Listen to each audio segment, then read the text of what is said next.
Hi friends, welcome back to Bharathi vlogs. Friends, ಬನ್ನಿ ಇವತ್ತು news ಪೇಪರಲ್ಲಿ ಕಟಿಂಗ್ ಹೇಗೆ ಮಾಡೋದು ಅಂತ ನೋಡೋಣ. ನೋಡಿ, ನಾನು ನ್ಯೂಸ್ ಪೇಪರ್ ತಗೊಂಡಿದ್ದೀನಿ. ಒಂದು ಸೈಡು ಫೋಲ್ಡಿಂಗು, ಒಂದು ಸೈಡು ಓಪನ್ ಇರುತ್ತಲ್ಲ. ಫೋಲ್ಡಿಂಗ್ ಇರೋದು ನಮ್ಮ ಸೈಡ್ ಹಾಕ್ಕೊಬೇಕು, ಓಪನ್ ಇರೋದು ಆಪೋಸಿಟ್ ಇಕ್ಕೊಬೇಕು.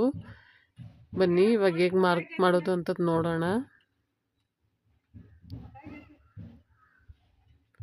ನೋಡಿ, ಫಸ್ಟು ನಾನು ಚೆಸ್ಟ್ ಮಾರ್ಕಿಂಗ್ ಮಾಡ್ತಾ ಇದ್ದೀನಿ.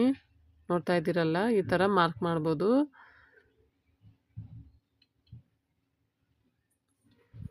ನೋಡಿ, ಈ ಥರ ಚೆಸ್ಟ್ನ ಮಾರ್ಕ್ ಮಾಡ್ಕೊಬೋದು, ಇಲ್ಲ ಟೇಪಲ್ಲಿ ಅಳತೆ ಮಾಡ್ಕೊಂಡು ಕೂಡ ಮಾಡ್ಬೋದು. ನಾನು ತೋರಿಸ್ತೀನಿ ಅದು ಹೇಗೆ ಅಂತ. ನೋಡಿ, ಈ ಥರ ಚೆಸ್ಟ್ನ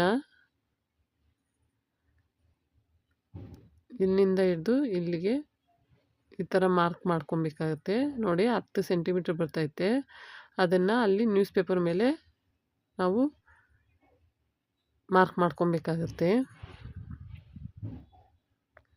ಆಮೇಲೆ ಎಕ್ಸ್ಟ್ರಾ ಟೂ ಇಂಚಸ್ ಮಾರ್ಕ್ ಮಾಡ್ಕೊಬೇಕಾಗತ್ತೆ. ಇದೇನಕ್ಕೆ ಅಂದರೆ ಸ್ಟಿಚ್ ಮಾಡೋಕ್ಕೆ, ಎಕ್ಸ್ಟ್ರಾ ಸ್ಟಿಚ್ ಹಾಕ್ತೀವಲ್ವ ಅದಕ್ಕೆ. ನೆಕ್ಸ್ಟು ನಾವು ಬ್ಲೌಸ್ ಲೆಂತ್ನ ನೋಡ್ಕೊಳ್ಳೋಣ.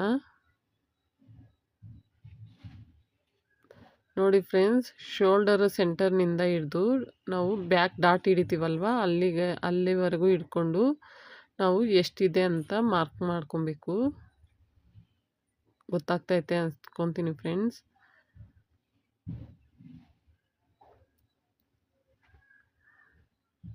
ಅಲ್ಲಿಗೆ ಮಾರ್ಕ್ ಮಾಡಿಕೊಂಡು ಒಂದು 1/2 ಇಂಚು ಕೆಳಗಡೆ ಮಾರ್ಕ್ ಮಾಡ್ಕೊಬೇಕು. ಇದು ಏನಕ್ಕೆ ಅಂದರೆ ಶೋಲ್ಡರ್ ಹತ್ರ ನಾವು ಜಾಯಿಂಟ್ ಮಾಡ್ತೀವಿ, ಅದಕ್ಕೆ 1/4 ಇಂಚು, ಮತ್ತು ಕೆಳಗಡೆ ನಾವು ಇದು ಮಾಡ್ತೀವಿ, ಅದಕ್ಕೆ 1/4 ಇಂಚ್ ಬೇಕಾಗತ್ತೆ.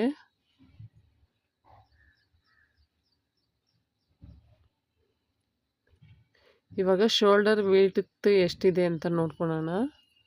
ಶೋಲ್ಡರ್ ವಿಡ್ತು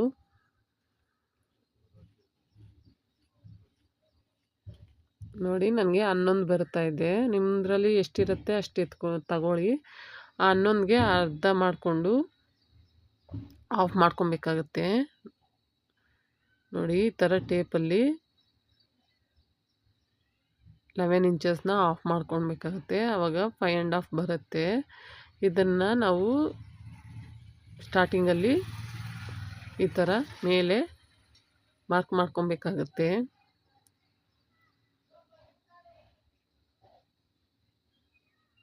ಐದೂವರೆ.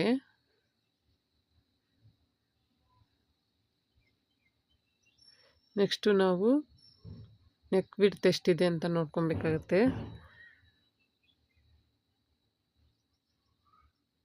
ಒಂದು ಎಷ್ಟು ಬರುತ್ತೆ ಅದಕ್ಕೆ 1/2 ಇಂಚಿಗೆ ಇದು ಮಾಡಿಕೊಂಡು ನಾವು ಮಾರ್ಕ್ ಮಾಡ್ಕೊಬೇಕಾಗತ್ತೆ.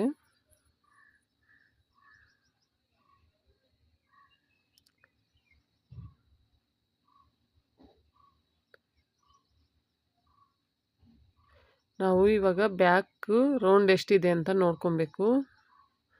ನೋಡಿ, ನನಗೆ 7 ಬರ್ತಾ ಇದೆ. ಆದರೆ ನಮ್ಮಮ್ಮ ಇನ್ನೊಂದು ಇಂಚಿ ಎಕ್ಸ್ಟ್ರಾ ಇಕ್ಕು ಅಂತ ಹೇಳಿದ್ರು, ಅದಕ್ಕೋಸ್ಕರ ನಾನು 8 ಇಕ್ತಾ ಇದ್ದೀನಿ. ನಿಮ್ದು ಎಷ್ಟು ಬರುತ್ತೋ ಅಷ್ಟು ನೀವು ಇಲ್ಲಿ ನೆಕ್ನ ಇಕ್ಕೊಬೇಕಾಗತ್ತೆ. ನೋಡಿ, ನಾನು 8 ಇಂಚ್ ಇಕ್ಕೊತಾ ಇದ್ದೀನಿ. ಮತ್ತು ಮೇಲೆ 2.5 ಇಕ್ಕೊಂಡ್ವಲ್ಲ, ಕೆಳಗಡೆ ರೌಂಡ್ ಚೆನ್ನಾಗಿ ಬರಬೇಕು ಅಂದರೆ 3 ಇಕ್ಕೊಬೇಕಾಗತ್ತೆ. 3 ಇಕ್ಕೊಂಡು ಅದು ಎಲ್ಲಿಗೆ ಬರುತ್ತೆ ಅಲ್ಲಿ ನೋಡಿಕೊಂಡು ಒಂದು ಲೈನ್ ಹಾಕ್ಕೊಬೇಕಾಗತ್ತೆ. ನೋಡಿ, ಇಲ್ಲಿ 2.5 ಇಂಚು ನೆಕ್ಕಿಗೂ ಮತ್ತು 3 ಇಂಚಿಗೆ ಒಂದು ಲೈನ್ ಹಾಕ್ಕೊತೀನಿ. ಅದನ್ನ ಯಾವಾಗ ಬಂದಿಲ್ಲ, ಇನ್ನೊಂದು ಸರಿ ಗೀಸಿ ತೋರಿಸ್ತೀನಿ ನೋಡಿ. ಇನ್ನೊಂದು ಸರಿ ಗೀಚಿ ತೋರಿಸ್ತೀನಿ ನೋಡಿ.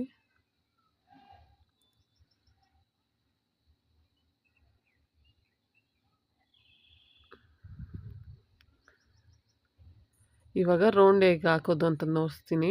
ಓದಿನ ವಿಡಿಯೋದಲ್ಲಿ ಈ ಸ್ಕೇಲ್ ಏನಕ್ಕೆ ಯೂಸ್ ಮಾಡ್ತೀವಿ ಅಂತ ಹೇಳ್ತಾ ಇದ್ದೆ. ನೋಡಿ, ಈ ಥರ ರೌಂಡಾಗಿ ಮಾಡ್ಕೊಳಕ್ಕೆ ಈ ಸ್ಕೇಲ್ನ ಯೂಸ್ ಮಾಡ್ಕೊತೀವಿ. ನೋಡಿ, ಎಷ್ಟು ಚೆನ್ನಾಗಿ ರೌಂಡ್ ಬಂತು. ಇವಾಗ ಆರ್ಮೋಲ್ ಎಷ್ಟಿದೆ ಅಂತ ಚೆಕ್ ಮಾಡೋಣ.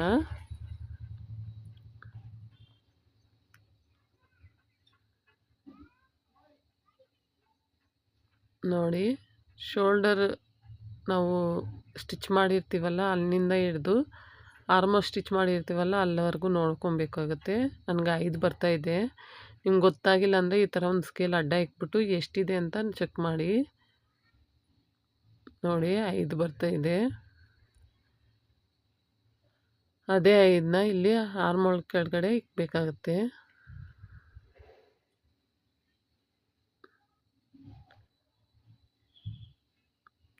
ಇಲ್ಲಿ 5.5 ಬಂತಲ್ವಾ, ಅದೇ 5.5 ಕೆಳಗಡೆ ಕೂಡ ಇಕ್ಬೇಕಾಗತ್ತೆ.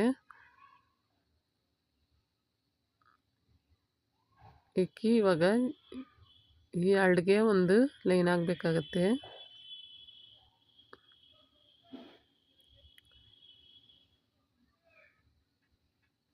ನೆಕ್ಸ್ಟು ಇವೆರಡು ಲೈನ್ ಆಗಬೇಕಾಗತ್ತೆ. ನಾವೇನು ಚೆಸ್ಟ್ ಹಿಡ್ದಿದ್ವಿ ಅದನ್ನು ಆರ್ಮೋಲ್ಗೆ ಒಂದು ಲೈನ್ ಆಗಬೇಕಾಗತ್ತೆ.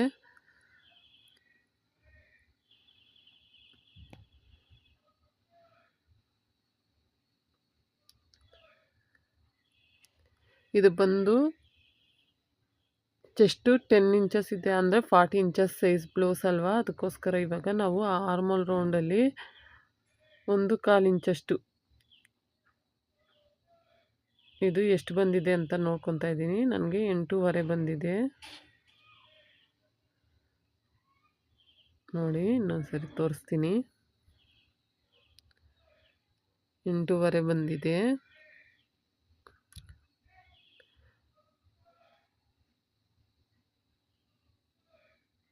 ಅದಕ್ಕೋಸ್ಕರ ಇವಾಗ ನಾನು 1/4 ಇಂಚು ಅಂದರೆ 40 ಇಂಚಸ್ ಅಲ್ವಾ, ಇದು 40 ಇಂಚಸ್ ಸೈಜ್ ಬ್ಲೌಸ್ ಅಲ್ವಾ, ಅದಕ್ಕೋಸ್ಕರ 1/4 ಇಂಚ್ ಇಟ್ಬಿಟ್ಟು ಇವಾಗ ಇದಕ್ಕೆ ಆರ್ಮೋಲ್ ರೌಂಡ್ ತೆಗೆಯೋದನ್ನು ತೋರಿಸ್ತಾ ಇದ್ದೀನಿ. ಈ ಥರ ಸ್ಕೇಲ್ ತಗೊಂಡು ಆ ಮೂಲೆ ಈ ಮೂಲೆ ತಗಲ್ಬೇಕು. ಆ ಥರ ಲೈನ್ ಹಾಕ್ಕೊಂಡು ಇವಾಗ ಮೆಜರ್ಮೆಂಟ್ ಮಾಡಬೇಕು. ಮೇಲೆ ಹಾಫ್ ಇಂಚು ಸ್ಟಿಚ್ಗೆ ಹೋಗುತ್ತೆ, ಅದಕ್ಕೋಸ್ಕರ ಹಾಫ್ ಇಂಚ್ ಬಿಟ್ಬಿಟ್ಟು ಇವಾಗ ಕೆಳಗಡೆ ನೋಡಿ ನಾನು ಚೆಕ್ ಮಾಡ್ತಾ ಇದ್ದೀನಿ ಇವಾಗ ಎಷ್ಟು ಬಂದಿದೆ ಅಂತ. 8.5 ಕರೆಕ್ಟಾಗಿ ಬಂದಿದೆ. ಇವಾಗ ನಾವು ವೇಸ್ಟ್ ರೌಂಡು ಎಷ್ಟಿದೆ ಅಂತ ಚೆಕ್ ಮಾಡ್ಕೊಳ್ಳೋಣ. ಅಂದರೆ ಸೊಂಟ ಅಳತೆ.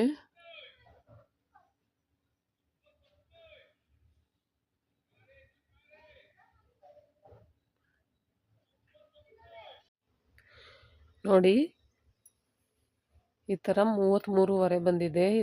ಇದನ್ನು 4 ಫೋಲ್ಡಿಂಗ್ ಮಾಡ್ಕೊಬೇಕಾಗತ್ತೆ. ನೋಡಿ ಹಾಫ್ ಫೋಲ್ಡ್ ಮಾಡಿದ್ಕ 17 16.25 ಬಂತು. ಇವಾಗ ಅದಕ್ಕೆ ಇನ್ನೂ ಹಾಫ್ ಫೋಲ್ಡ್ ಮಾಡಿದ್ರೆ 8.25 ಬರುತ್ತೆ. ನೋಡಿ 8.25 ಬಂದು 8.25 ಬರ್ತಾ ಇದೆ. ಇವಾಗ ಇದನ್ನು ನಾವು ಹೇಗೆ ಮಾಡ್ಕೊಳೋದು ಅಂತ ನೋಡೋಣ. ನಾನು ಇಲ್ಲಿ ಫಸ್ಟು ಒಂದು ಲೈನ್ ಹಾಕ್ಕೊತಾ ಇದ್ದೀನಿ. ಅಂದರೆ ಬ್ಲೌಸ್ ಎಷ್ಟು ಉದ್ದ ಬಂದಿದೆ ಅಷ್ಟು ಉದ್ದ ಮಾರ್ಕ್ ಮಾಡ್ಕೊಂಡಿದ್ವಲ್ಲ, ಅಲ್ಲಿ ಒಂದು ಲೈನ್ ಹಾಕ್ಕೊತಾ ಇದ್ದೀನಿ. ಇವಾಗ ಅದ್ರ ಮೇಲೆ 8.25ಗೆ ಮಾರ್ಕ್ ಮಾಡ್ಕೊತೀನಿ.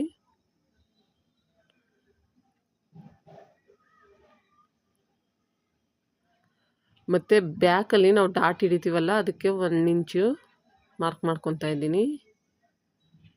ಮತ್ತು ಎಕ್ಸ್ಟ್ರಾ ಸ್ಟಿಚ್ ಮಾಡೋಕ್ಕೆ 2 ಇಂಚು ಮಾರ್ಕ್ ಮಾಡ್ಕೊತಾ ಇದ್ದೀನಿ. ಇವಾಗ ಆರ್ಮೋಲ್ ಹತ್ರ ಮಾರ್ಕ್ ಮಾಡ್ಕೊಂಡಿದ್ವಲ್ಲ ಅದೂ ಮತ್ತು ಕೆಳಗಡೆ ಮಾರ್ಕ್ ಮಾಡ್ಕೊಂಡಿದ್ವಲ್ಲ ಅದಕ್ಕೆ ಒಂದು ಲೈನ್ ಹಾಕ್ಕೊತೀನಿ.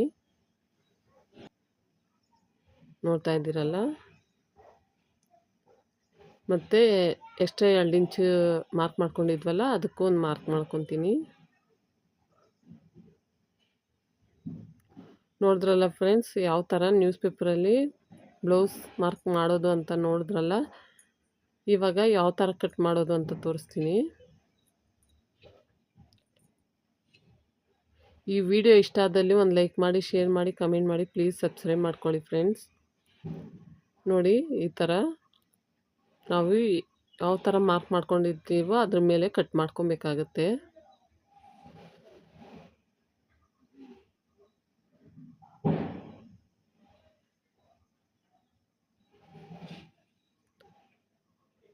ನನ್ನ ವಿಡಿಯೋನ ಸಪೋರ್ಟ್ ಮಾಡಿ ಫ್ರೆಂಡ್ಸ್. ಆರ್ಮೋಲು ಅಷ್ಟೇ ನಾವು ಯಾವ ಥರ ಮಾರ್ಕ್ ಮಾಡ್ಕೊಂಡಿರ್ತೀವೋ ಆ ಥರ ಮಾರ್ಕ್ ಮಾಡಿಕೊಂಡು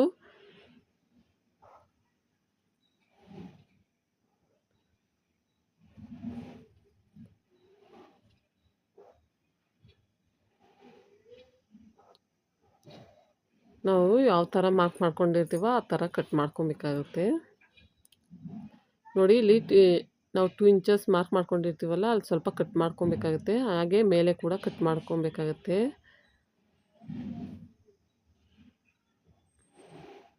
ನೋಡಿದ್ರಲ್ಲ, ನೋಡಿ ನೆಕ್ ರೌಂಡು ಎಷ್ಟು ಚೆನ್ನಾಗಿ ಬಂದಿದೆ, ಆರ್ಮೋಲ್ ಕೂಡ ಚೆನ್ನಾಗಿ ಬಂದಿದೆ. ಓಕೆ ಫ್ರೆಂಡ್ಸ್, ಈ ವಿಡಿಯೋ ಇಷ್ಟ ಆದಲ್ಲಿ ಲೈಕ್ ಮಾಡಿ, ಶೇರ್ ಮಾಡಿ, ಕಮೆಂಟ್ ಮಾಡಿ. ಪ್ಲೀಸ್ ಸಬ್ಸ್ಕ್ರೈಬ್ ಮಾಡ್ಕೊಳ್ಳಿ. ನನ್ನ ಚಾನಲ್ ಸಪೋರ್ಟ್ ಮಾಡಿ ಫ್ರೆಂಡ್ಸ್.